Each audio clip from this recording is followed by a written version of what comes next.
Nosso bom dia a todos. Que Jesus, nosso mestre, nosso amigo de cada instante, nos abençoe na nossa pequena tarefa da manhã de hoje. Sempre lembrando que nós estamos aqui na Terra, na casa espírita, no nosso lar, sempre aprendendo uns com os outros. Esse é o nosso objetivo de estarmos aqui reencarnados. Então, meus queridos irmãos, nós vamos fazer uma reflexão na manhã de hoje a partir de um pensamento, a partir de uma frase que foi dita há quase um século atrás. Vejam o poder dessa frase. Ela foi dita, ela foi pronunciada há cerca de um século atrás por um grande pensador, um grande filósofo, um grande escritor, um grande tarefeiro que se tornou na área do espiritismo. O nome dele é Leon Denis. Eu trouxe aqui, inclusive, uma foto dele, porque eu acho muito importante. Eu sei que muitos conhecem, todo mundo conhece Leon Denis de foto, mas sempre tem aqueles que não conhecem, né? Então, é muito importante a visualização, né? Esse foi Leon Denis.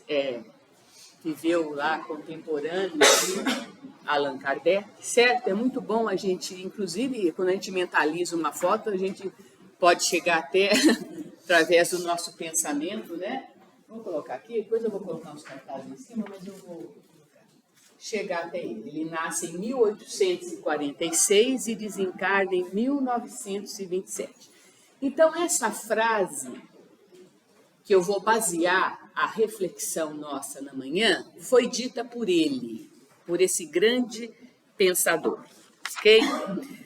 Mas antes de nós adentrarmos objetivamente na reflexão dessa frase que eu vou dizer para vocês, nós vamos buscar alguns dados bem objetivos, assim, retalhinhos, né?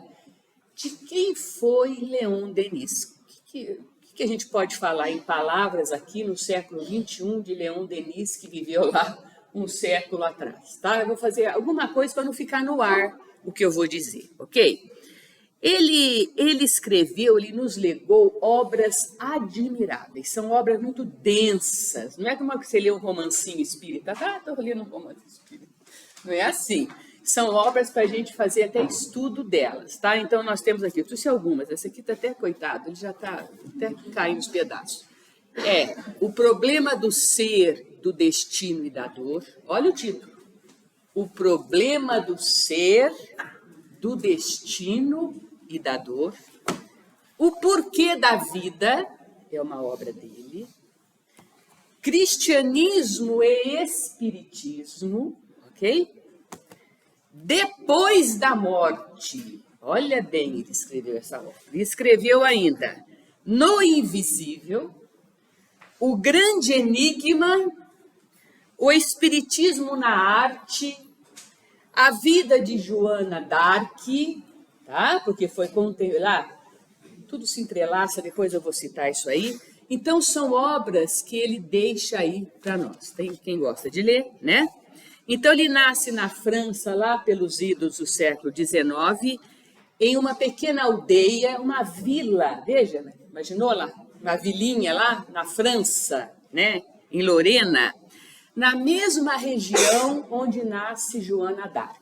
Então, a gente vai ver que há todo o entrelaçamento, Leon Denis, Joana d'Arc, Allan Kardec, né? A gente visualiza na Terra, mas há um entrelaçamento dessas almas no mundo dos espíritos. Aos 18 anos de idade, veja, um jovem, aos 18 anos, se interessar, tá?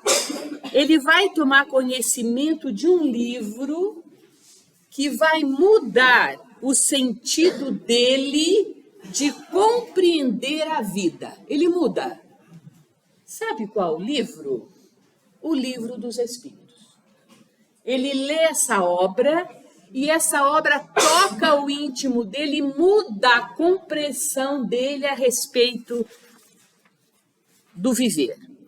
O jovem Denis lê a obra, assimila o conteúdo e encontra naqueles escritos soluções claras, completas, para questões universais, como ele mesmo diz.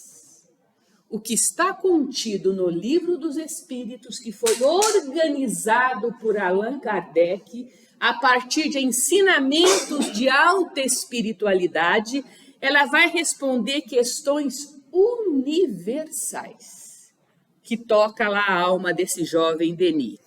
Ele vive em plena época das mesas girantes, que foi os primórdios do espiritismo na Terra.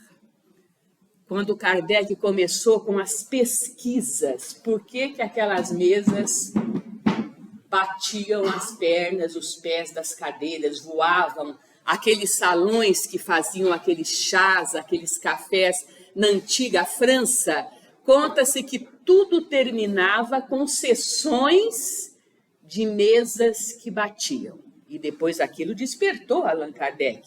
E ele vai partir não por entretenimento, mas para descobrir o que estava escondido através dessa movimentação, que chamava aí a atenção, tá? Então, foi nessa época das mesas girantes que ele toma o contato primeiro com Allan Kardec. Ele muito jovem, 18, 20 e poucos, e Kardec já um homem meia-idade, 50 anos. Kardec, então, estava iniciando, ele vive até os 65 só, ele organiza o espiritismo dentro de cerca de 15 anos que ele realiza toda a sua obra. Aos 24 anos de idade, acontece uma grande guerra, onde a Alemanha vai invadir a França. E o jovem, ele se engaja no exército voluntariamente. E foi somente aos 38 anos, após a guerra, ele estava com 38 anos, que ele vai, então, dedicar-se inteiramente ao espiritismo. Então, ele para, naquele momento a guerra acontece, e quando ele tem 38, ele vai se engajar. Então, ele fazia conferências por diversos países, cidades da Europa, ele presidia congressos, ele dirigia grupos e ele escreve as obras admiráveis. E é considerado, então, o continuador de Allan Kardec. A gente vai ler muito disso nas obras dele. Ele era inspirado pelo espírito de Joana d'Arc. Também o inspirava um espírito que se denominava o espírito azul, porque ele se apresentava com uma aura azul brilhante. E ele era inspirado também por Jerônimo de Praga, que foi um grande teólogo e filósofo tcheco. Esse Jerônimo de Praga, olha aqui as cruzações lá em cima. Ele foi um grande seguidor de Jean Hus. Jean Hus morreu na fogueira. Quem é que quer dizer para nós aqui quem foi Jean Hus? Uma das reencarnações de Allan Kardec, tá? Então, esse Jerônimo de Praga, que foi um seguidor de Allan Kardec lá em cima, ele vem inspirar aí o nosso amigo Leon Denis nas suas obras. Ele desencarna aos 81 anos completamente cego, tá? Foi uma velhice bastante difícil. E o que caracteriza os ensinos de Leon Denis, qual que é a base do ensino dele? É a sua dedicação em levar as criaturas ao autoconhecimento, ao autoaperfeiçoamento e à elevação. Então, ele fala muito disso, da criatura se purificar, se elevar, buscar a sua melhoria. Vamos começar aqui, então, com um cartaz que eu trouxe, onde tem uma fala dele. Veja o que ele diz aqui ele já começa já o seu chamamento. Ele diz assim, ó, isso aqui está na obra Depois da Morte, nessa obra aqui. Recorda-te de que a vida é curta. O Cavani falou aqui no começo. Esforça-te, pois, por conquistar, enquanto podes, aquilo que vieste aqui realizar. Aqui onde? Na Terra. Se esforça para você realizar. O verdadeiro aperfeiçoamento. É esse o nosso objetivo de estar reencarnado. Qual que é o objetivo de eu estar na Terra hoje? Me aperfeiçoar. Moralmente, espiritualmente. Possa teu espírito partir dessa terra mais puro. Ele usa muito essa expressão da purificação, tá? Corrige teus defeitos, modifica teu caráter, eleva-te pelo pensamento acima das vulgaridades da terra. Será que a nossa terra tem vulgaridades? Vamos pensar na música? Vamos pensar nas artes hoje? Vamos pensar no entretenimento hoje? Vamos pensar no nosso relacionamento hoje? O que nós buscamos? Gente, ele dizia isso há um século atrás. Eleva-te pelo pensamento, ou seja, você pode estar até no meio como nós estamos, mas o meu pensamento não está. Eu estou buscando outras coisas. Ah, mas está difícil, a minha família é assim, o meu grupo social é assim, mas o meu pensamento está buscando outros objetivos. Ele fala, eleva-te das vulgaridades da terra e contempla o espetáculo luminoso do céu. O que quer dizer esse espetáculo luminoso? Ele está dizendo da grandeza de Deus, é buscar o alto, as coisas que valem a pena, as coisas da alma, as coisas que nos engrandecem, busca o alto, ok? Frase dele. Então vamos ver aqui. Então, gente, após esses breves comentários, eu vou dizer a frase para vocês que motivou a gente fazer esse bate-papo. A frase é o seguinte, uma coisa simples, mas difícil. A frase dele é essa, ó. Sempre para o alto. Essa frase está aqui. Primeira página da obra Depois da Morte. Sempre para o alto. Aí ele vai escrever o livro, tá bom? Sempre para o alto. Mas como é que a gente pode, Fátima, entender essa frase do Leon Denis? Vamos ver, então. Vamos começar agora a basear aqui nossa frase. Estamos chegando no final, Ivana, já. Aí. Essa frase, sempre para o alto, é uma metáfora. Nossa, que palavra difícil, Fátima. O que quer dizer metáfora? Eu fui procurar lá. Metáfora quer dizer, é uma figura de linguagem, figura de escrita, que quer dizer comparação. Então, sempre para o alto é uma metáfora. Ele vai fazer uma comparação, ele vai comparar a nossa evolução, olha como é que ele vai usar, a subida de uma alta montanha. Nossa, que coisa estranha. Ele vai usar essa metáfora, tá?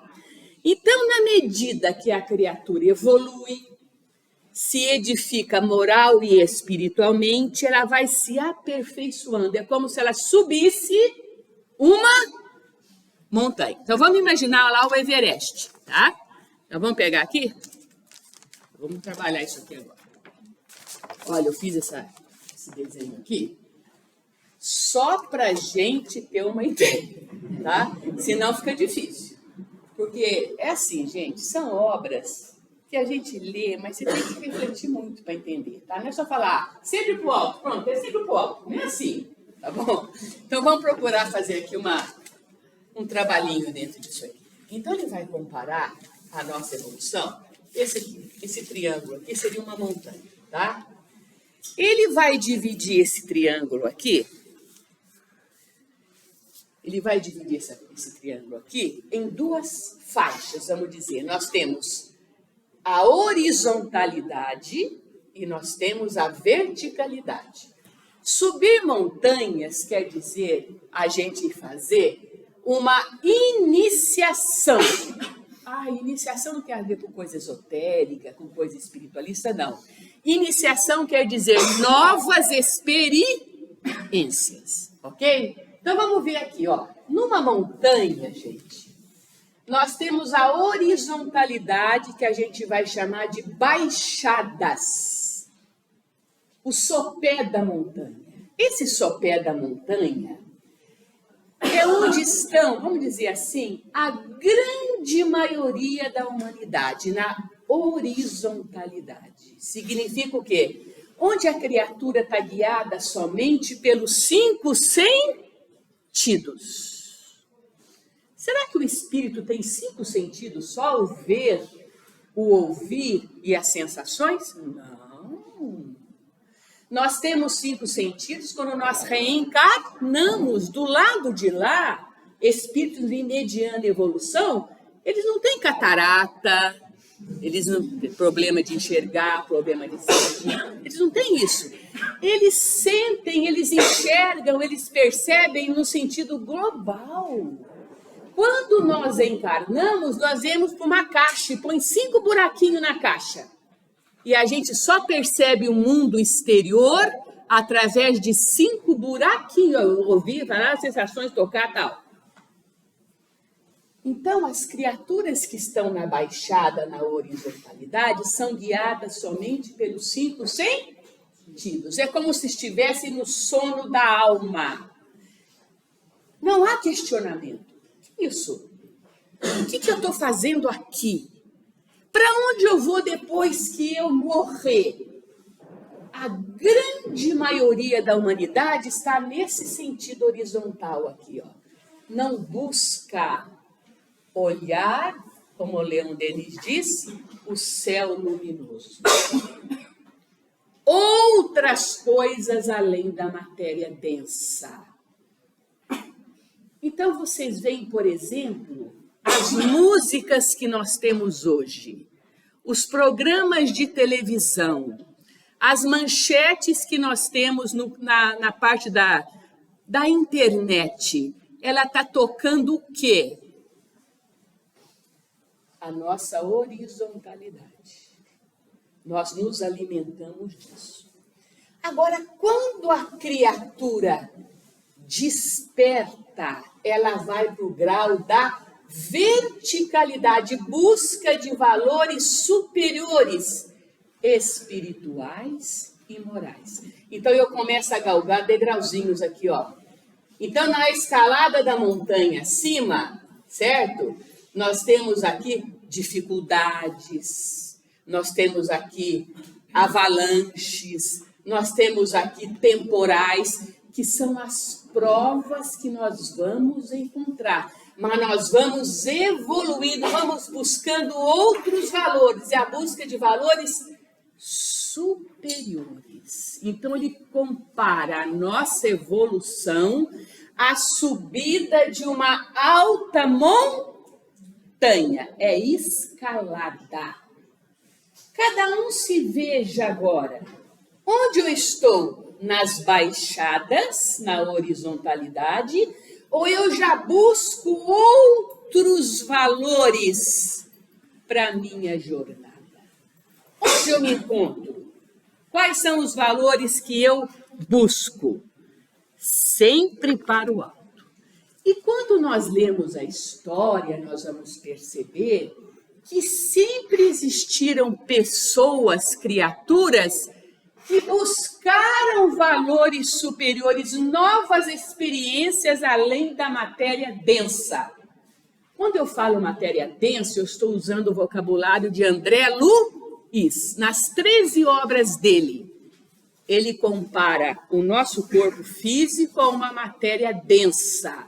As regiões do nosso planeta Terra, a matéria densa. O que é densa? Baixas vibrações, vibrações pesadas. Então, eu estou envolvido por uma matéria densa, pesada. Eu não sou isso, eu estou nisso. O que chama a minha atenção na Terra? O que eu gosto de fazer no planeta Terra? Qual o tipo de diversão que eu tenho na Terra? O que ocupa a minha mente na Terra? Quais são as minhas atividades preferidas na Terra? Eu vou começar a me distinguir por aqui. Horizontalidade ou verticalidade? É complicado isso? É difícil, né? É triste, né? Sem julgar o outro, viu? Porque cada degrauzinho simboliza um despertar. Eu posso estar dormindo, ou eu posso estar me esforçando e já coçando o meu olho para acordar. Então, vamos meditar nisso aí. Então, muito interessante. Vou citar um exemplo aqui, porque o nosso tempo está chegando ao fim. Era uma vez um jovem chamado Sakyamuni. Esse jovem era muito sensível e tinha uma compaixão extrema pela humanidade. Já saiu da baixada aqui, tá? Ele está preocupado com a humanidade. Poxa vida, nós estamos preocupados com a humanidade? Não, nem pensando em humanidade. Baixadas. Tá, então, certo dia, ele sobe um alto monte, o monte de Gaia, que ficava na Índia. E ali no topo da montanha, uma montanha muito grande, ele entra numa profunda meditação e recebe ensinamentos sublimes e se transforma no Buda, o iluminado. Ele desce a montanha e vai auxiliar e ajudar a humanidade. Vou colocar no contexto bem geral. E o Buda, as lições de Buda. Vocês prestaram atenção? As criaturas que sobem, se iluminam, elas não são egóicas, egoístas. Elas descem depois para dar a mão ao outro para poder subir. Aquele que quiser vir após mim, tome a sua cruz, o seu fardo e me siga. Onde estava esse personagem que eu citei agora? Espírito puro. Precisava descer? Para onde que ele veio? Baixadas. Você quer vir após mim? Tome os seus fardos, as suas limitações, lute, trabalhe e venha até mim. Nossa. Vamos pular aqui? Allan Kardec. Vou citar mais esse exemplo. O codificador do Espiritismo. Na personalidade de Rivail, Hippolyte Léon Denisard Rivail, é o nome dele aqui na França, na Terra. Ele não subiu nenhuma montanha, eu não li. Ele subiu montanha? Não, nenhuma montanha. Mas na reencarnação passada, Rivail, depois pegou o pseudônimo de Allan Kardec, ele foi um sacerdote druida. E como sacerdote druida, ele habitava as Gálias, a região da velha Europa, na França. E como druida, era costume ele subir altas montanhas de carvalho para entrar em contato com o mundo espiritual. Então, Kardec, como um druida lá, ele já tinha, subido, adquirido já a sua evolução. Para poder, em reencarnação futura, vir como Allan Kardec, já com toda a sua construção espiritual e moral, veio para as Baixadas, codificou o Espiritismo e nos doou a doutrina, para que a gente pudesse, através do Espiritismo, realizar a nossa subida. Então, eu vou citar só esses 2 exemplos, tem muitos outros, tá? Como Moisés, que subiu lá a montanha, recebeu os 10 mandamentos, né? E depois ele desceu a montanha e encontrou o povão lá, né, Marilda? Adorando o bezerro de ouro, né? Olha a metáfora da densidade das baixadas. E ele veio com os 10 mandamentos, tá? Isso aí tem tudo uma metáfora envolvendo, né? Então ele subiu lá o Monte Sinai, Moisés. Recebeu os 10 mandamentos. Você acha que ele não estava preparado para receber? Claro que estava. Um grupo de espíritos passou para ele. E ele foi lá. Quando ele desceu para passar os 10 mandamentos, o povão,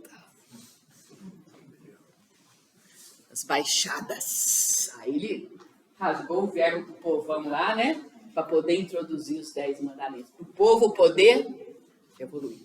Então, é tudo assim. Então, nós estamos sendo convidados e chamados, tá? Para poder evoluir. Então, nós refletimos que todos nós estamos na Terra nesse processo de purificação. Purificar, veja bem. Quando a gente olha na escala espírita, que a gente sai de espírito inferior para chegar lá no superior, é um processo de purificação. Jesus é o espírito puro. Passou por todas as escalas evolutivas. Então, nós estamos nesse processo de buscar a nossa purificação.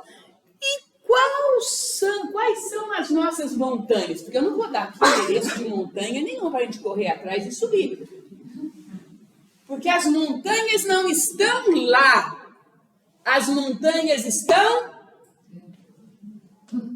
dentro de mim. Então, são as minhas imperfeições, esse processo, as nossas acomodações, as nossas limitações que eu preciso vencer.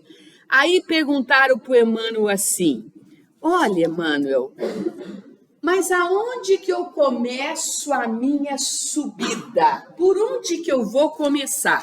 Aí o Emmanuel vai dizer assim, olha, que coisa interessante. O homem contempla a paisagem de acordo com o local em que ele se coloca.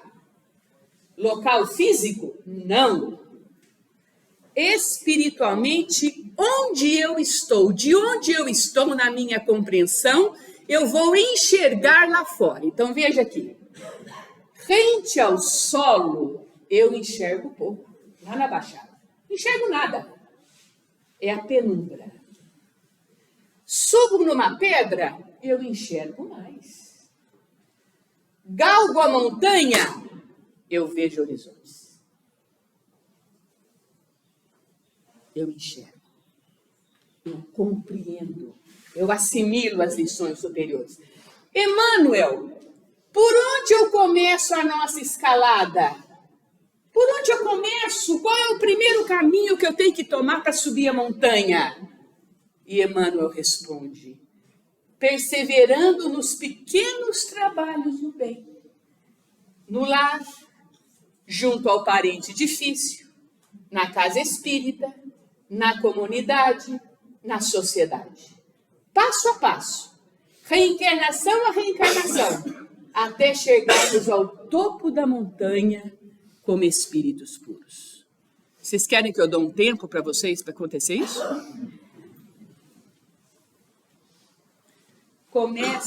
Vamos começar amando as pessoas que estão dentro do nosso lar, que é a coisa mais difícil que tem, ok?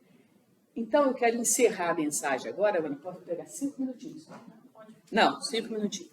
Eu vou pedir a ajuda de alguém para mim, para me ajudar a distribuir isso aqui. Você me ajuda? Nós vamos ler junto, hein?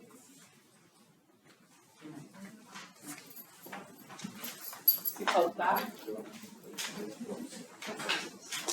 vai encerrar com essa mensagem. Vê se faltar, a gente pega. Pegou?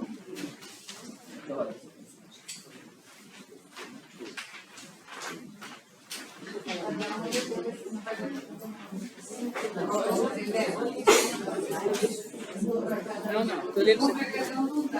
Se faltar, aí tem mais 3 aqui. Obrigado. Então vamos encerrar.